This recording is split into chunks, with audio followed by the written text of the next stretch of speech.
First நம்ம வால்பான் biscuit வச்சு cake செய்ய போறோம். பண்ணலாமா?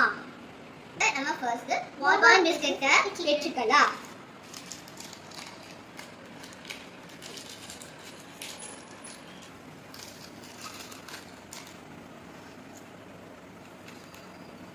இந்த க்ரீமை நான் தனியாக எடுத்து போட போறேன். இந்த க்ரீமை தனியாக எடுத்து நான் போட போறேன். இந்த பவுல போடுதா இன்னொரு ரெசிபியை எடுத்து போட போறீங்க. நம்ம க்ரீம் தனியாக பிஸ்கட் தனியாக எடுத்துக்கலாம். இந்த பிஸ்கட்டை நம்ம நல்லா க்ரஷ் பண்ணணும்.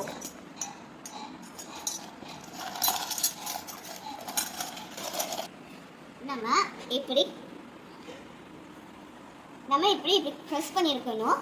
நெக்ஸ்ட் நெய்யை கொஞ்சம் கொஞ்சமாக ஊற்றி இப்படி மிக்ஸ் பண்ணிக்கணும்.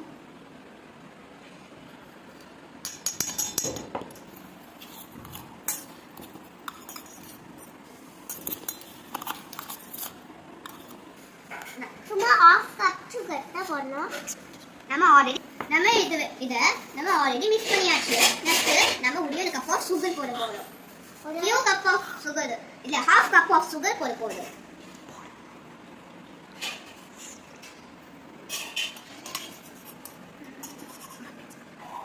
இப்போ நம்ம மிக்ஸ் பண்ண போறோம். ஆல்ரெடி மிக்ஸ் பண்ணியாச்சு. இப்போ மில்க் எடுத்து கொஞ்சம் கொஞ்சமா ஊத்தணும்.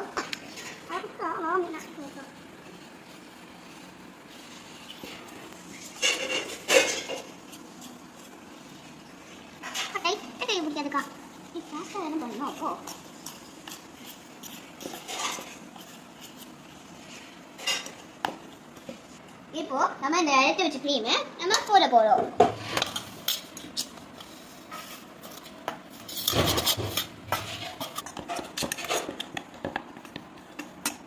டைரி மில்க் ஆட் பண்ணல, என்ன ஆட் பண்ண வேணாம்னா நம்ம இன்னைக்கே ஆட் பண்ணல. நம்ம மிக்ஸ் பண்ணியாச்சு. நம்ம பாக்ஸ்ல கீ போட்டு 15 to 20 minutes வரைக்கும் நம்ம ஸ்டவ்ல ஸ்டீம் பண்ணுங்க.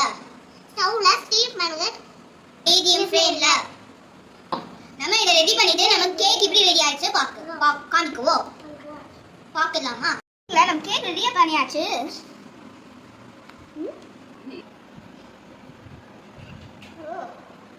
சாஃப்டா இருக்கு.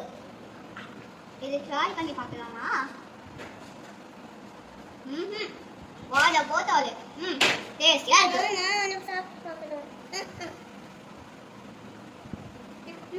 ஒரு வாட்டி நீங்களும் பண்ணி பாருங்க. டேஸ்டியா ட்ரை பண்ணி பாருங்க. சாக்லேட் கேக்க நெக்ஸ்ட் வீடியோல பார்க்கலாம். Bye by.